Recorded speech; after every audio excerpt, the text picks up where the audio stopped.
Welcome back to Film vs. History, part 2 of our incredibly fascinating deep dive into the most boring civil war there ever was. Exactly. English Civil War.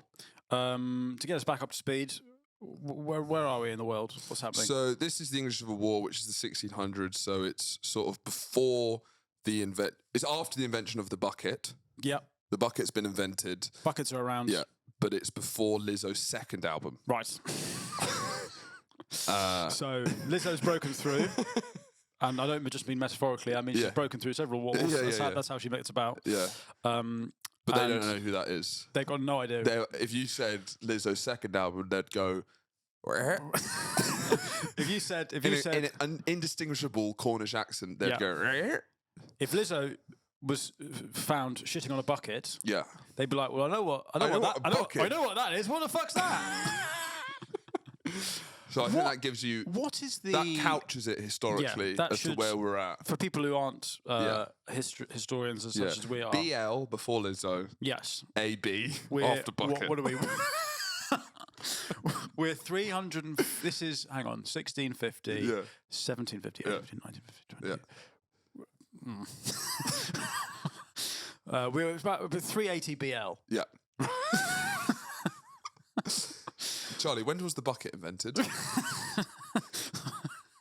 Because I don't know. I think there's going to be do you know what? I reckon there's going to be a lot of proto buckets. Do you know what I mean? That's what makes it quite complicated. I'm going to say it's after the wheel. The history of the bucket. Don't blow our load now. We'll have to do a Patreon special on the history of the bucket. The history of the bucket is not clear. But the first buckets are believed to have been used thousands of years ago. Yeah. The earliest known buckets were discovered in sculptures from around 3200 BC. Now that's before Cardi B. Yes, that is before Cardi B. Which depict Pharaoh Nama.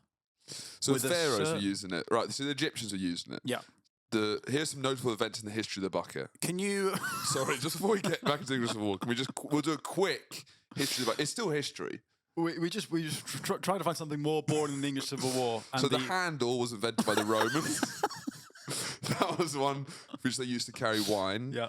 And then the cubic measure, the bucket was a recognised cubic measure until well into the 19th century. So So that would be like, that's how they measured liquid. So how much? I need to put some fuel in the car. I've only got a quarter of a bucket in it.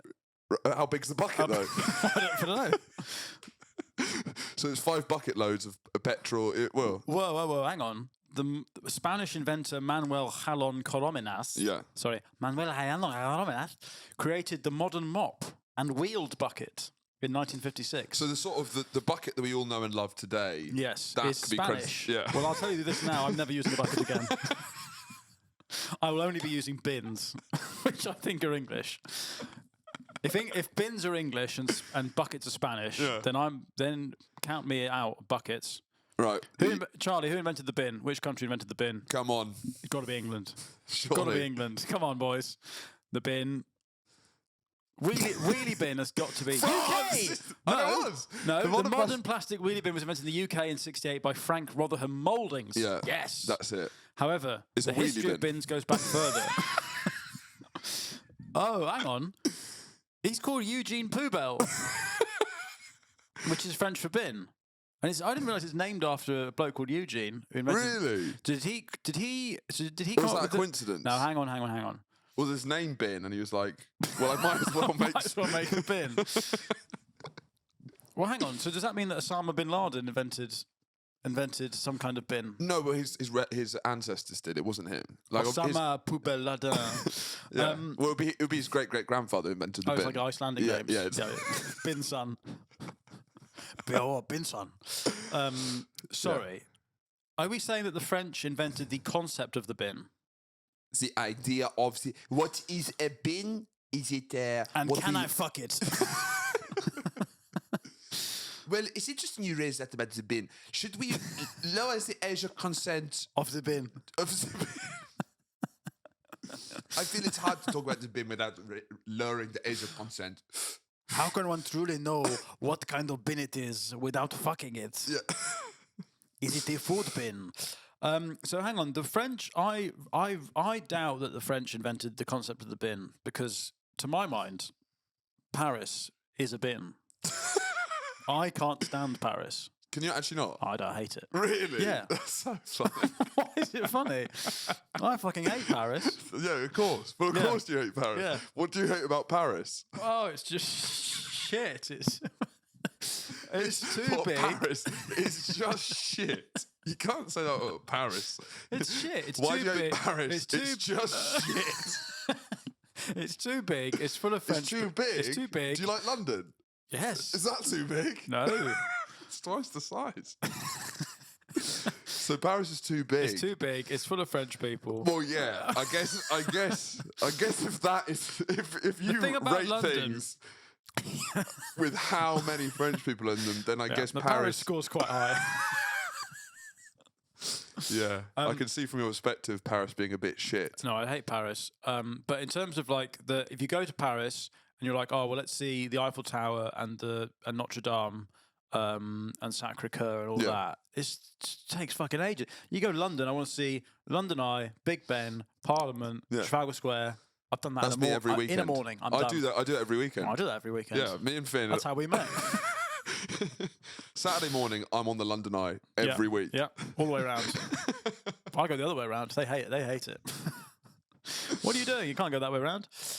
Which country invented the idea of the bin? The idea of the waste bin is generally attributed to France. A lawyer and a diplomat. Wow, a scholar and a gentleman. Now, what happened before the bin? Well, I'll tell you, just look at modern day Paris. Because for a country that came up with the concept of the bin, try telling Parisians that. The streets are full of rubbish. Yeah, exactly. They probably invented soap as well, but they just refused to use it. Who invented the sewer? And the toilet? Because the toilet's essentially a bin, isn't it? No, the toilet was invented by Scots. Yes. And I have a theory that if you invent something, you will be one of the worst at making it in 100 years' time. Yes, right? Because you think, that's why the Japanese... Our trains. Yeah, we invented trains. We've got kind of rubbish trains now. Yeah. The Scots, terrible toilets. Whenever you're in Edinburgh, the toilets are always fucked. They are the worst toilets. And they invented toilets. Because you do that primary push. Crapper! Thomas Crapper! Yeah, but you just... You make it and you think, well, that's fucking brilliant. Yeah. And then you don't change it. That's done now. That's done. Look, shit in that, and then watch. And then the Japanese have it where your toilet's now your boyfriend, like your virtual boyfriend. I think that's what they do there. Yeah. Because of the fact that there's much sex going on in society. It's very lonely. So you have your toilet's your boyfriend. Yes. I think you push a button. And it cleans your ass, just like your boyfriend would. But this isn't about the history of the bucket, nor the history of the bin, nor the history of the toilet, is it not? How did we get onto the history of the... This is about the history of the English Civil War. Which is famously... Which we got so bored of that we got onto the bin and bucket. History of the bucket. So this is post-bucket. Right. Pre-Lizzo's second album. Yeah. Anyway, so the English Civil War... which is only slightly more interesting than the history of the bucket. Where we got to? We got to the fact that the trial of Charles I. Yeah, we're at the trial of Charles I. We got to the fact with his weak Scottish voice with a stutter. Yeah. He has prepared quotes that he wants to be remembered, which sound a lot better written down. Yes, but they also have about 7 adverbs in a row. Because it's the time. They don't make any sense. Yeah. So he's on trial, except he doesn't believe in the legitimacy of the court. At this time, every court out of order. Every sentence takes the scenic route, right? Yeah. Every sentence, you're on Google Maps, you pick the long way round that has better scenery. 10 minutes slower. Yeah, well, I'll do that one. Do you want to take this route? Hither thy on a morning's eve. Yeah.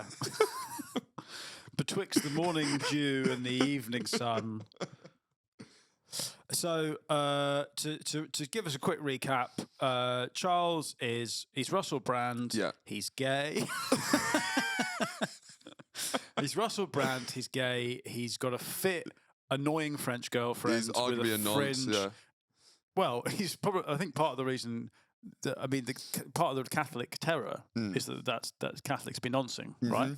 So Charles is gay, Russell Brand, annoying French girlfriend with a fringe, and he's introduced High Anglicanism, yes, which is an ostentatious Protestantism, right? Which now the schools that you went to, did you go to religious schools? There was there was a hymn book, so maybe okay. It wasn't like overtly religious. It wasn't like, Is hi. that what religious is? Hi. Well, Catholics very gay.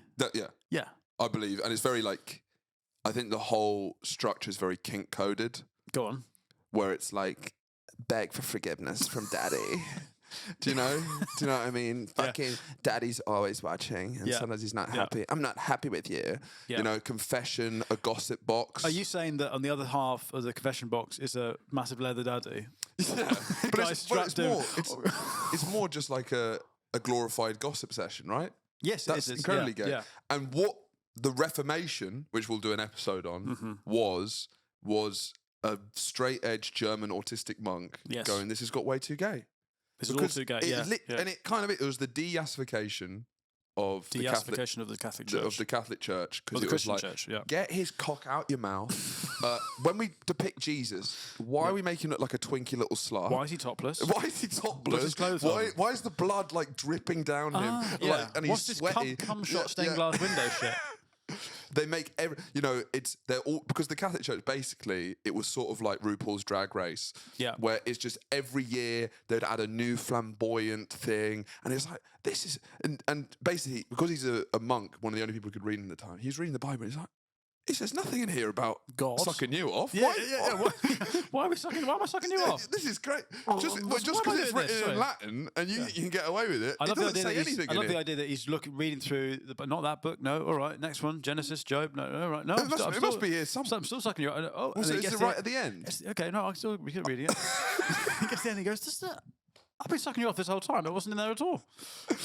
And so it's stripping back and making it just like very straight-edged. Straight. You know, what Protestantism was trying to achieve as the end goal is, can we make a church look like a betting shop? Yes. Right? The ideal Protestant church looks like a William Hill. Yeah.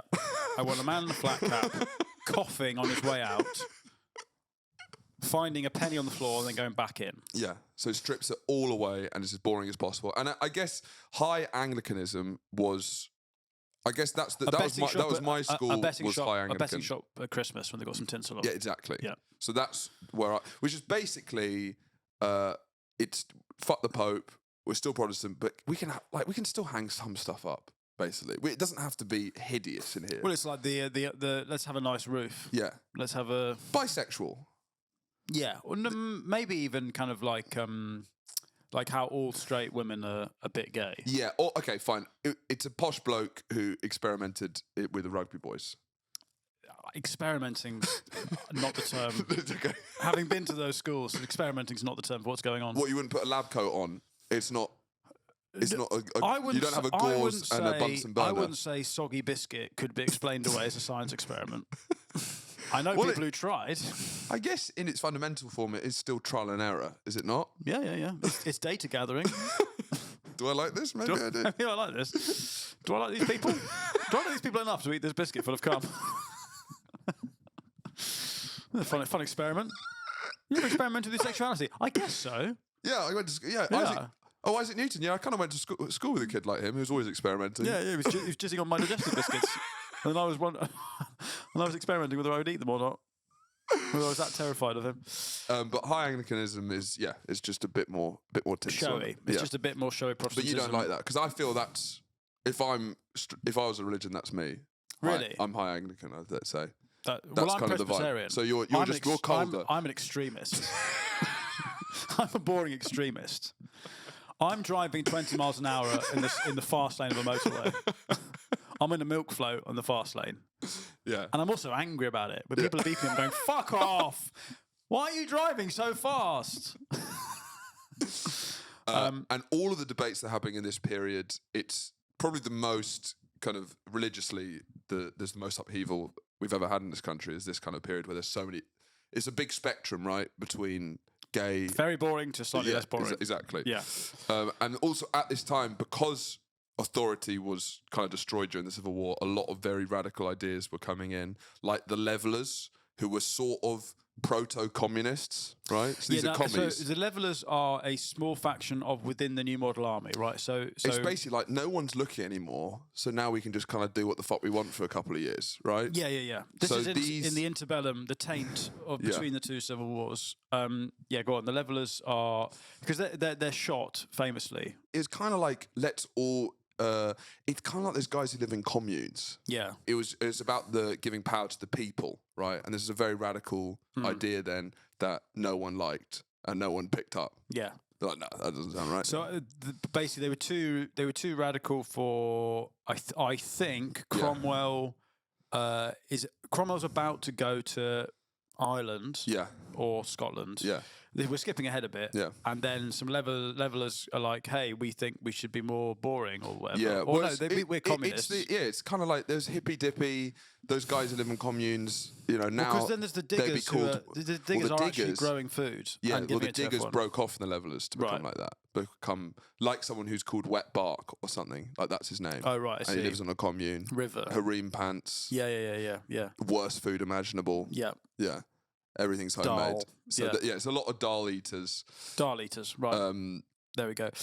But anyway, we're getting distracted. Yeah. The trial of the century. The king is... This is OJ for this. This is OJ in the 17th century. Yeah. So the king tries to... The glove doesn't fit. People are like, we'll get some new gloves. You're still guilty. What? This has nothing to do with gloves? This is irrelevant. I don't know what point you're trying to make. But they're basically trying the king as the monarchy as a concept. Yeah. So I just don't know much about the trial. All I know is that the king, like, everyone hated him before, and then he like whipped out some of his sick Scottish stuttering rhetoric. Yeah. Maybe he didn't stutter for the first time, and everyone's like, "Oh, this guy's all right." Right. And then, but they, what is it? They basically. He didn't recognise it. He didn't enter a plea. That's it. He didn't enter a plea. He got so many opportunities to calm it all, and he didn't take any of them. So many opportunities. Yeah. The first Civil War, before the Civil War, the first Civil War, the bit in between, the second one, and they're like, "Please, there's only going one way." So it wasn't like people were desperate to chop his head off. No, it was just like no one wanted it. No one wanted it. But this guy was just such a persistent cunt. They were just like, "We got to end him." Yeah. So. Anyway, he gets found guilty. Yeah. Took us a long time to say that. Yeah. We've had the entire history of the bucket and the bin between him going to trial. Yeah. Which is important though, because a bucket his head ends up in a bucket. Will come into play. Yeah. Spoiler alert: buckets are a big part of this story. So his execution is on January the 30th. It's gutting because he'd done dry January for the whole month. Yeah. He was nearly there. Really, really gutting for him. And for him as well, he's a fucking booze He's hound, a party boy. He was like, "Do you know what? Maybe these guys are onto something. I'll do a boring month. I'll be a boring. My head's been chopped off. Fuck off. Do it on 1st of Feb, would you?" Yeah. Charles I's execution took place in front of the banqueting house, which was chosen to symbolise his extravagance and belief that kings are chosen by God. Because he was always having massive. God, that's a bit sassy from the boring cunts. They were like, "We're going to put you in front of your favourite restaurant." An eyewitness executing the king in front of Dishoom. Yeah. An eyewitness described a loud groan from the crowd. As Charles was beheaded. Now, back in the day, are you going to beheadings? Yeah. How close to the front are you getting? I'm trying to get close to the front. So I'm in the mosh pit. Well, it's like I don't know, headliner at Pyramid Stage. Are you sitting through an act before? To get the front row. I'm like the guys just behind the front where I'm like, fuck, there's all these flags in the way, I can't see. But you're before the screens. Yeah. So you're in this you're in this gooch. It's it's a nightmare if you need a piss. You queued for ages because it's Macca, but then you can't see him. Yeah. And you're not there to listen to his voice because you can't sing anymore. Yeah. So the king has walked up to the scaffold. There's something about how there's not that big a crowd. Really? Oh no, they tried to minimise it because they didn't want trouble. So they didn't promote it that much. They didn't know. It was like so they didn't do sponsored ads. There's guest list. Yeah, okay. Guest list only. Right. But I think so. Those in the know. Well, no, I think there's 100,000 people there. That's a lot. It's a lot. There are people like sitting on roofs and stuff, and yeah, because if you're at the back of that, you're not seeing much. And they had no microphones. I saw the Stones in Glastonbury. Supposedly there was 100,000 people there. And but they had microphones. Oh yeah. Do you know, like these guys don't have like it'll be a dot. There's no screens as well. Yeah. They're not recording it and blowing up for people at the back. Yeah. So it's a tiny guy in the distance, and you're probably hearing. And then you see a dot fall off a dot. That's all you're hearing.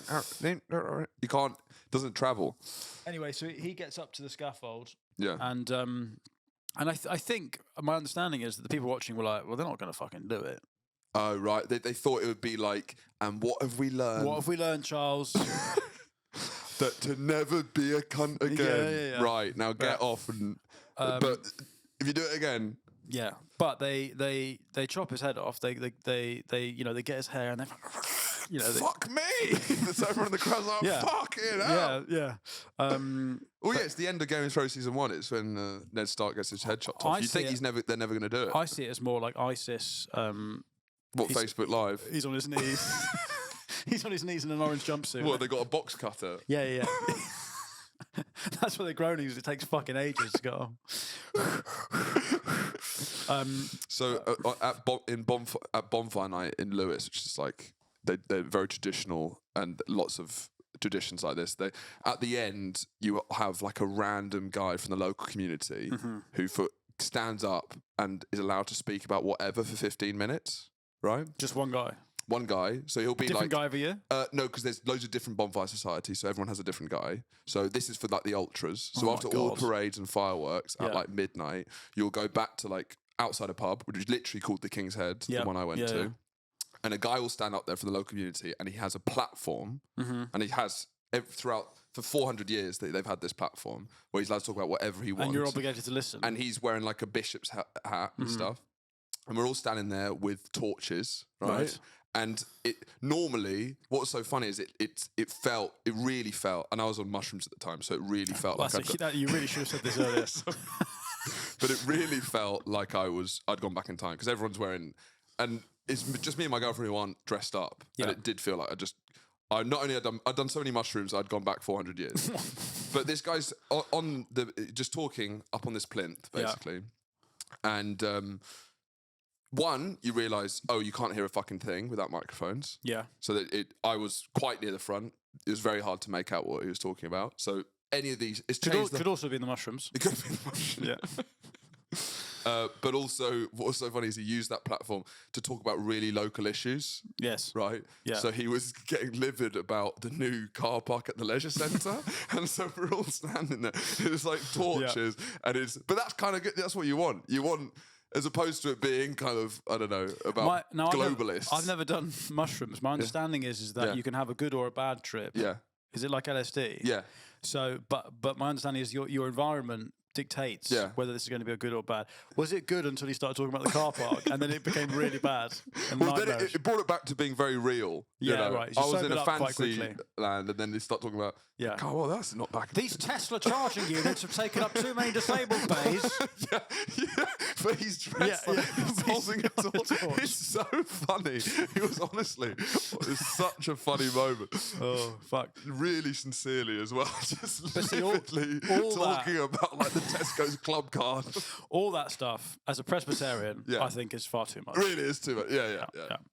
What I would like, as a Presbyterian, I would like to be alone in my sparsely furnished house, drinking... Heating's off, drinking a disgusting scotch that's more like sort of coal water than anything else. You haven't put a draft excluder under the door. No. I don't have any ears, so I can't. All I hear are or arse cheeks. Or arse cheeks. I'm an arsehole with 2 ear holes attached, drinking this very horrible petrol. Drinking a glass of petrol, and I hear a firework in the distance, and I just go. Oh. That's my Presbyterian New Year's Eve. Right. So, King Charles I is executed jihadi style in Whitehall.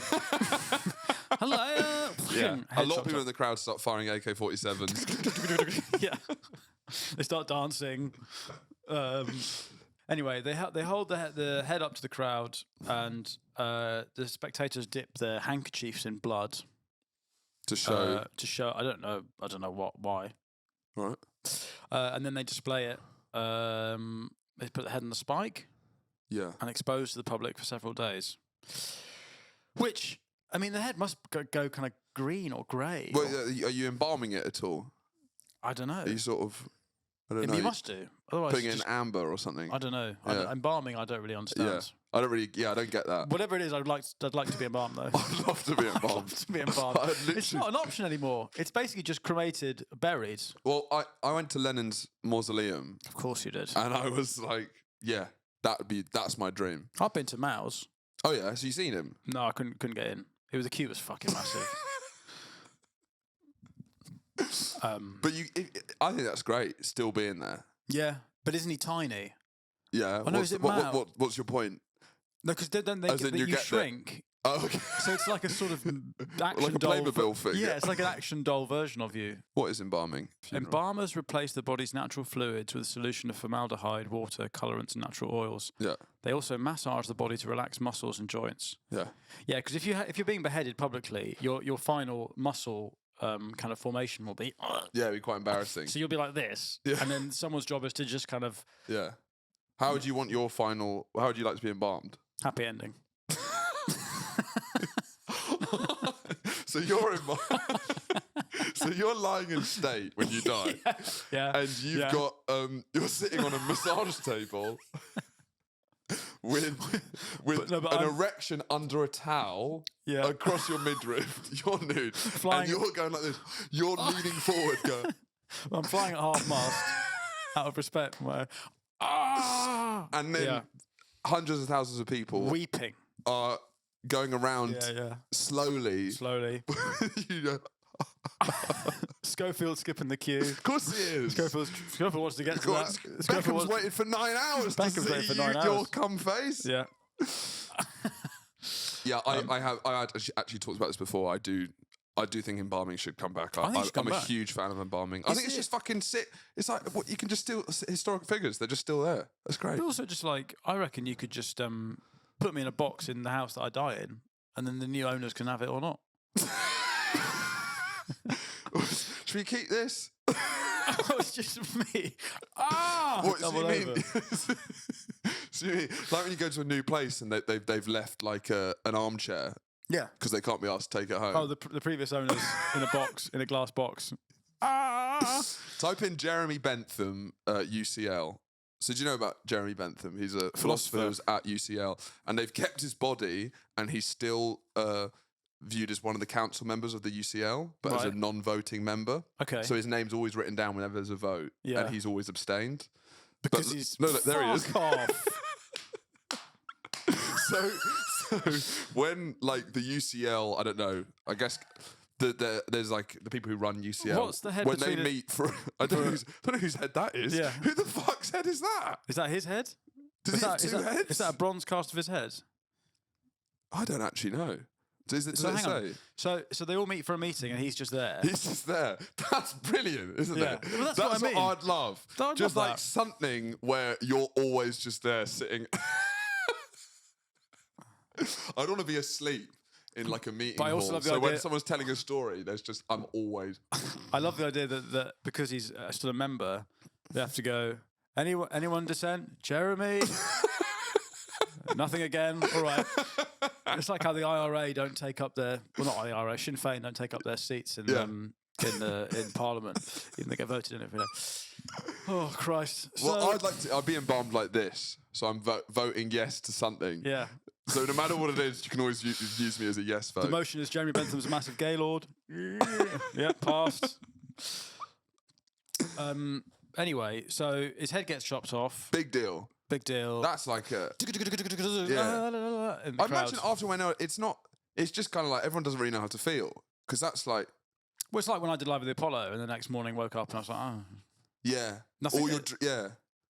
Finding your dreams is sometimes one of the worst parts. It's the trying to reach it. It's the silence after the head falls off and everyone goes, "Oh, fucking hell, guys!" Well, who's going to be next? Yeah, this is an army that's done this. Yeah. It isn't and by the way, this whole time, people in Gloucestershire, they haven't had a clue what's going on. No matter who's on the throne, this hasn't affected. Have you seen how big this fucking turnip is? That's happening throughout this whole period. Yeah. Nothing's changed for this guy. No, the social history of this period is nothing to do with the Civil War. It's mainly to do with massive turnips in fields in Shropshire and Warwickshire. The local news doesn't run this. Yeah. It's all about Alan's massive turnip. Exactly, yeah. A lot of village fates going on. Yeah. So they then don't know what to do, basically. Yeah. The parliamentarians, there's a power vacuum. Cromwell, who I don't feel like we've really talked about enough. And this is what it's different from the French Revolution. Yeah. The French Revolution was this passionate kind of uprising from the people to get rid. Very and this very smelly is a bowls team have executed their leader and regret it immediately, right? Yeah. The Shropshire Lawn Bowls Club. Well, that was quite exciting. Oh dear. Now what? That got a bit out of hand. Right. So I think there was a meeting with the parliamentarians, and it was just right. Well, no, because there's now. So now the landscape is Charles I is fucking dead, right? So now the landscape is what happens to Charles II, who's his heir under the monarchy. He's in Amsterdam, fucking. Yeah, he apparently he'd tell the story about the tree. Oh, we need to tell that everyone. Oh, yeah, just fucking. Whether they liked it or not. You won't fucking believe. So right, and so we all know about the story of the tree, but part of it is because he wouldn't stop telling it. It was like his only anecdote. Yeah. So they were looking for me, right? And then I was just fucking halfway up a tree. I imagine it's similar to a story when your mate's gone to Amsterdam. Yeah. And he's telling you a story. Oh, did you get high and go to the red light district? No, I went to the Anne Frank. Did I tell you already? I went to the Anne Frank Museum. Is that? Yeah, it's 3 things it can ever be. Yeah. But we're skipping ahead because basically Charles I is killed, and then they don't know. They're like, no, the fuck what? So they abolish the monarchy. Yeah. They say, right, none of that. But then they essentially... This is a council meeting. The council meeting. Yeah. Like, right, bin that off. Yeah. And then... Are we doing Tuesday bin pickup or Thursdays? Abolish the monarchy. Thursday's a bucket pickups. Fine, yeah. The king's head falls into a bucket. Yeah. We should say that, which is a notable event in the history of the bucket. This is also a podcast about the history of the bucket. Yeah. But in the first couple of years after the execution, there are still royalist uprisings. Yeah. Because, as you say, people have. What? They're minding their turnips. Who? And then someone says, "Oh, the king's been chopped." I think, "Fucking what? They fucking what? Those people that call themselves they-thems? Townies? They fucking what they done in that big London? They fucking chopped his head off." Yeah. So they then go, "Well, fine, I'm not standing for that. I like that bloke." So they go down, and but also the royal like family, the royal court is in exile in Holland, but they're doing fucking space cakes. They don't really know what's going on. But every now and then they come over and they're like, "Guys, you've got to go to this fucking Holland place. It's wild. It's fucking wild." You know, over your dad's head's just been chopped off. I'm like, yeah, fuck that. They got space cakes. It's legal. They got fucking naked women in windows. It's wild. Anyway, Charles II. There's Cromwell now is still the ultimate like boss man. Yeah, military boss man. He just goes apeshit because there's rebellions everywhere. There's rebellions in the north, rebellions in Scotland, and he just fucking. But also, it's the new model army is just bossing. The way that like the BBC News covers coup d'états in Africa or Southeast Asia. It's implicit with the kind of smug condescension that nothing like that would ever happen here. This is happens here. It's just a military coup. Happened this is here. all the what's happening in Western Africa now. This is all we've done this shit as well. This is a military coup. A guy with lots of medals. Cromwell just basically goes, "I am decapitated now." Literally, Cromwell says, "I am decapitated." Yeah, so sorry. Charles' head falls onto the bucket, and then Cromwell goes, "I am decapitated now," and then. So he puts down a lot of force. Now it's in this period. I think it's 1651 when Charles II sobers up for a minute, comes back from being noshed off by scurvy-ridden whores from his dad. Presses the button and it's his headless dad. Hey, he goes, "Fucking hell, mine must be high." There was this flashlight where I was just fucking your head. Charles, that's your dad. What? It's amazing. Jesus. I'm going to have to tell this before the tree story. I've got a second anecdote. Charles comes back, tries to have a go.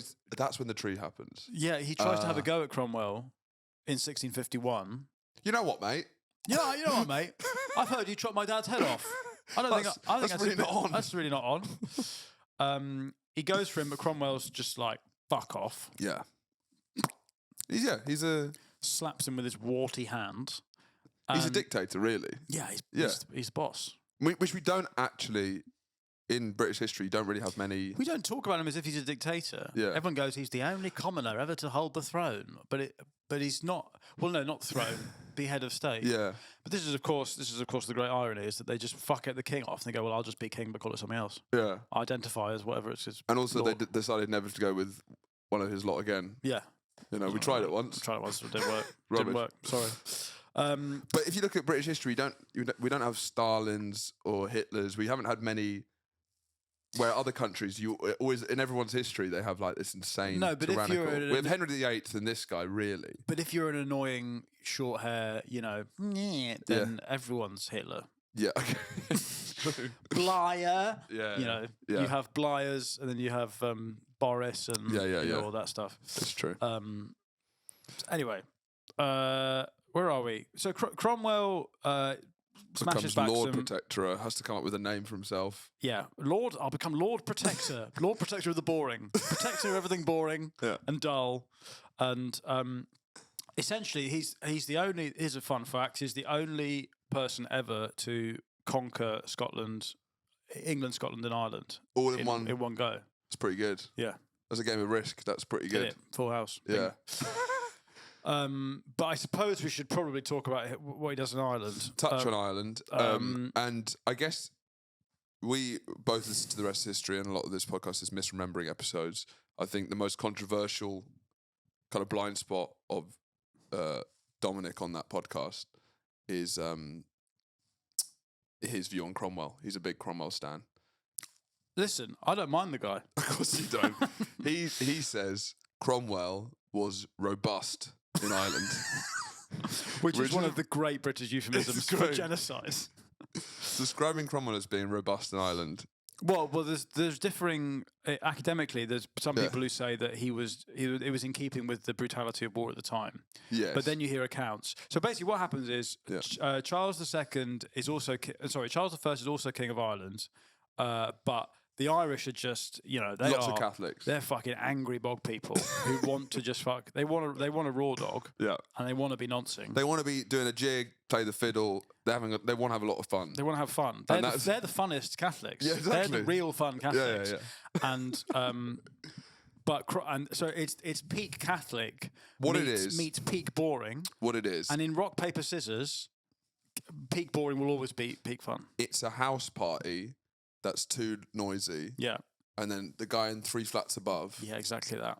Heard it. It's just gone midnight. It's just gone midnight. Even though it's Friday night, it's just gone midnight. And he's waited. The bass is making his warts hum. Yeah. And he's waited still. It's past midnight and he's gone down.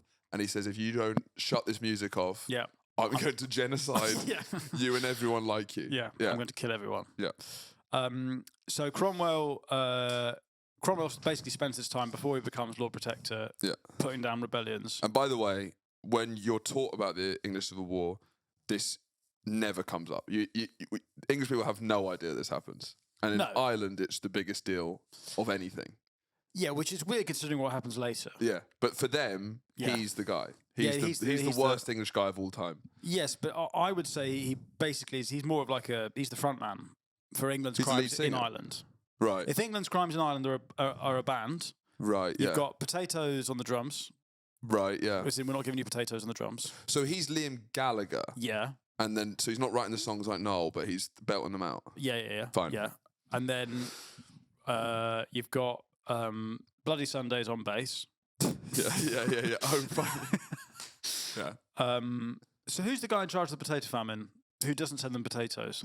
It's not Gladstone is around at that time. Is it Peel? Lord Protector of the Potatoes. Sir Charles Trevelyan. Yes, Trevelyan. That's the name. Yeah. So he's on drums. Yeah. Bloody Sundays on bass. Yeah. Cromwell's the lead singer. Yes. But it's like Coldplay. It's like Cromwell's the only one of Coldplay who people know is in Coldplay. Right. So it's like you can be the bass player for Coldplay and no one knows who you are. All right. So he's Chris Martin. He's the one who's doing the interviews. He's the one who's dating this. So I guess my he's point the one who's dating Gwyneth Paltrow. Yeah. Fine. So, which is weird considering Cromwell would not date someone who makes candles out of a vagina. He'd absolutely hate that. He'd hate that. He'd want a candle made out of an arse, a man's arse. A man's unwashed arse is how he'd get in the mood. So how bad does this one smell? Yeah, brilliant. Yep. I want 10 of them, please. So the fun bog people are having a big old fucking party. It's like the third deck of the Titanic over there. Yeah. They're going and they're like spinning people around. And they went on the chair. Way! And Cromwell's just on the shore. Cromwell's on the shores in England going, too loud, turn it down. I'm coming over there. Shut up! Stop having fun. And Not only does he go over there, by the way, so do a lot of Scots, and they get away with this a lot. Oh, really? The Scots get away with loads of shit. It's just like the Irish and the Scots, they see themselves as sort of Celtic brothers. In Edinburgh, all those statues in the Newtown slave owners. But it's always England. It always gets Londoners. It's like, you guys were fucking loving it as well. Yeah. Edinburgh's the most beautiful city in the world because it was built on all the slave trade. Exactly. Gorgeous city. Yeah. Anyway, so Cromwell's looking at the Irish third deck of the Titanic. Yeah. I tell you who he is in Titanic. He's Kate Winslet's husband. Yes. Who with the flappy hair. Yeah. Well, the guy who pushes people out the way to get on the boat. Lifeboats. I get on. I'm going to go. He's looking at the Irish jigging, going, "Well, shut up, stop it." Yes. Yeah. So Cromwell gets a huge force, goes over there. Yeah. I think they land at Drogba. Drogba. So Cromwell brings Didier Drogba over and just fucks him up, like peak era Drogba. Yeah. 2004, 2006. No, I guess it's ethnic cleansing. all jokes aside, I guess it has to be called ethnic cleansing. If hard pushed, I don't like the vulgarity of the language there, Finn. But no, I'd say it's just a robust policy. It's just robust. I'd just say Cromwell's robust in Ireland. Robust in Ireland. It's just efficient. It's just efficient. I'd say Cromwell was firm. Firm but fair. He laid a firm hand on Ireland. Yeah. It's just. I mean, there's not loads to it. He just massacred. So he'd been told to just like fucking clean them all out, bush them all off. But he killed a lot of civilians, women and children, and Catholic priests. Yeah. Which you could see in his defence, to play devil's advocate, as you could say he's anti-pedo.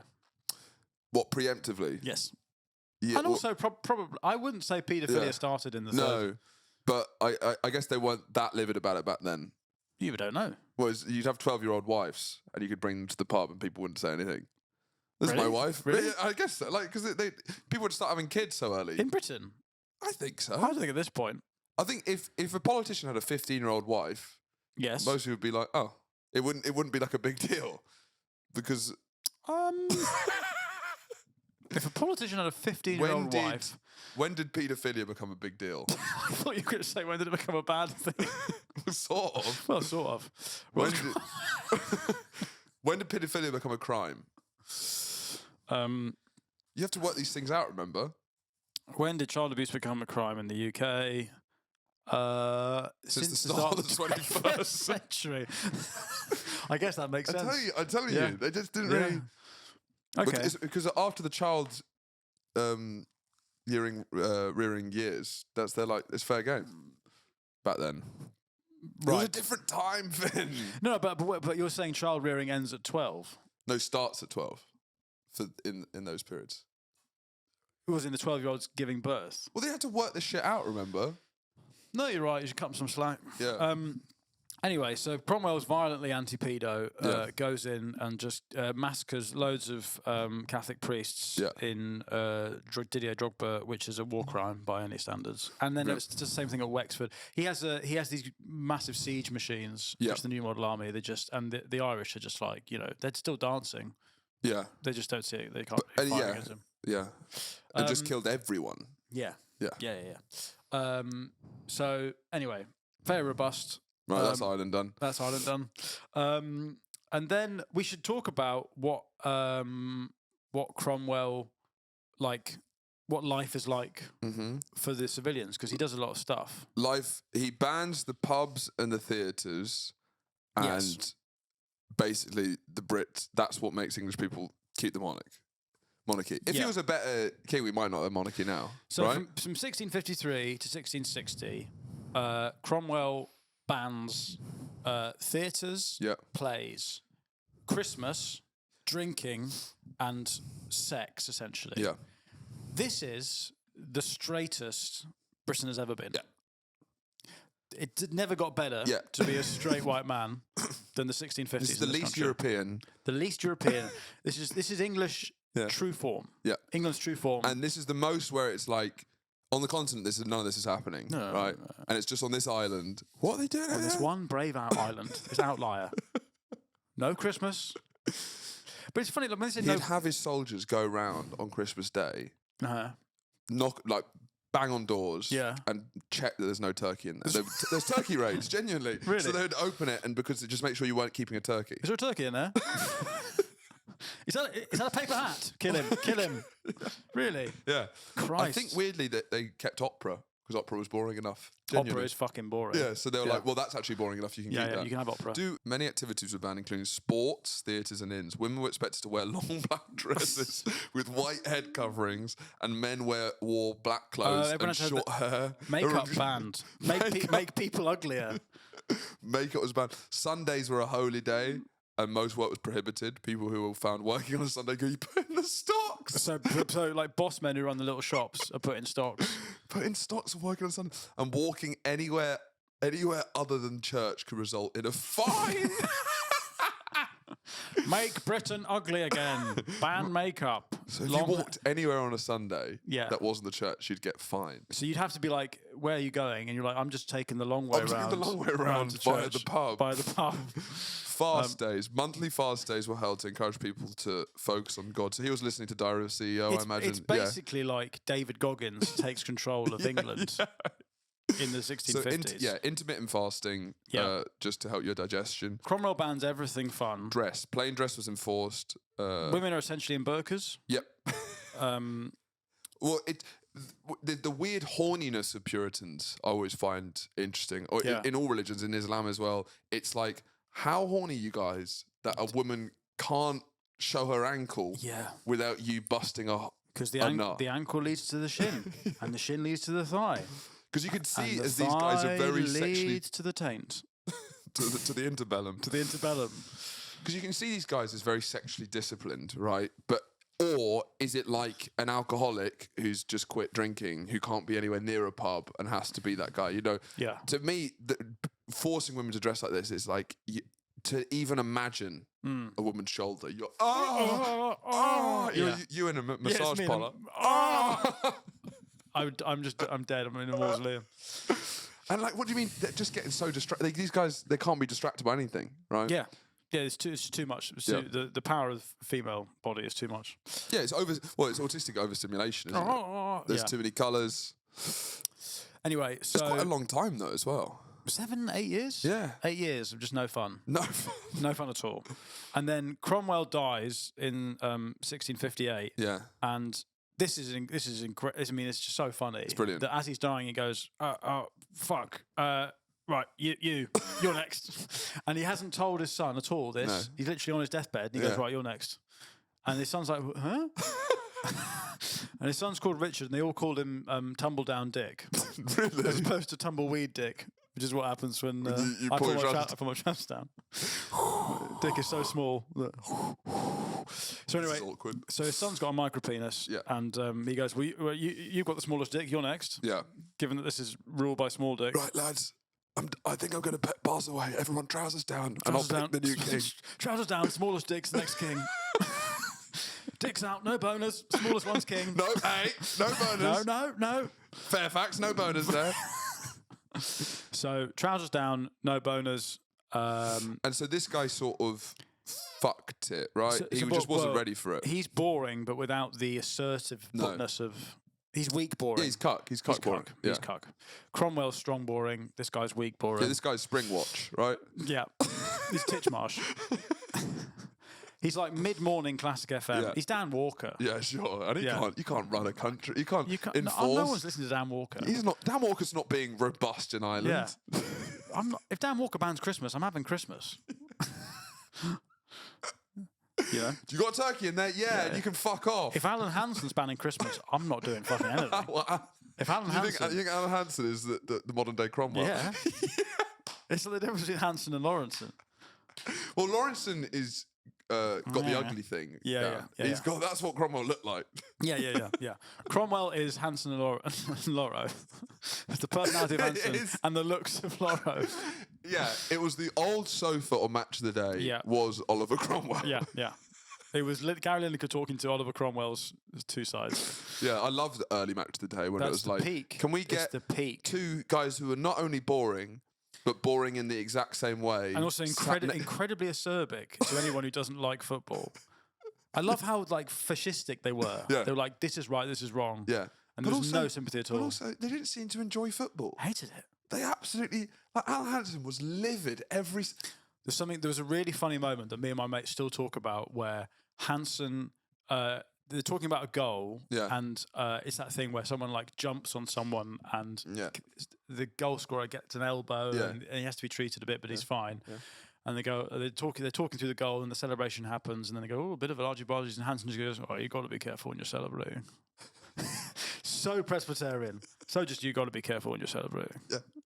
He's a Scot, isn't he? He's a Scot. Yeah. He's like one of the best footballers Scotland ever had. Centre back. So it's not saying much. It's not. Yeah, it's a bit of tallest dwarf kind of thing, but Hansen. Well, he was in the Liverpool great team as well. He was a good player. I can't imagine Lawrenson was anything other than awful. I can't imagine him was anything. Yeah. Like in the pub, Hansen says something and Lawrenson's like... Well, Hansen stepped down to a great fanfare. Yeah. Lawrenson was fired. Lawrenson now goes on podcasts talking about how the BBC have gone woke and he's pushed out. They all are. Yeah, there we go. Look at that. Laura! I remember the tash. He has to have the tash. He'd sit like this. Just like fucking... Well, you got to remember about... the BBC as an invention. When there was 4 channels, you could put any old cunt on the sofa and people would watch because there was 4 things on. But as TV diversified and now the BBC had to start fighting off Sky and all these other things, you can't have the 2 most boring cunts sat on the sofa. You can't have a croquette potato on a couch. So yes, Thomas Cromwell, Richard Cromwell, Tumbleweed Dick. Tumbleweed Dick. The smallest dick in Christendom. Becomes Lord Protector and jizzes in the condom, sort of.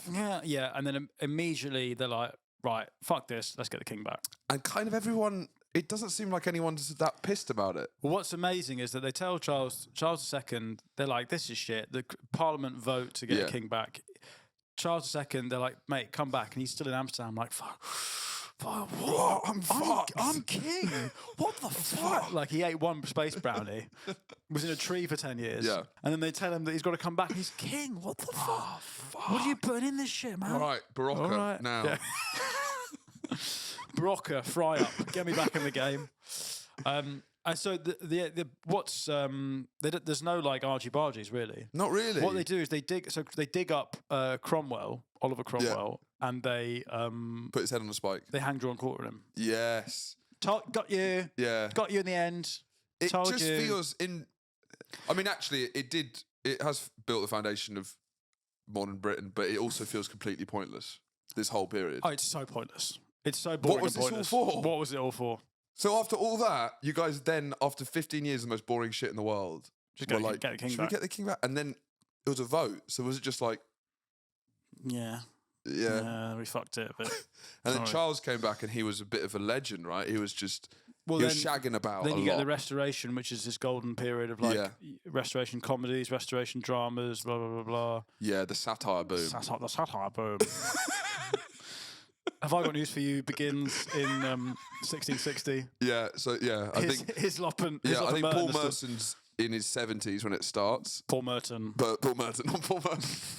Paul Merton is pissed and highbury at this point. So Paul Merton and Have I Got News for You. Hislop is about in his 40s at this time. I think he's just starting to lose his hair. Yeah. In 1660 when Have I Got News for You starts. So now I think he's 450. The Daily Mail. A Daily Mail. That's what happened.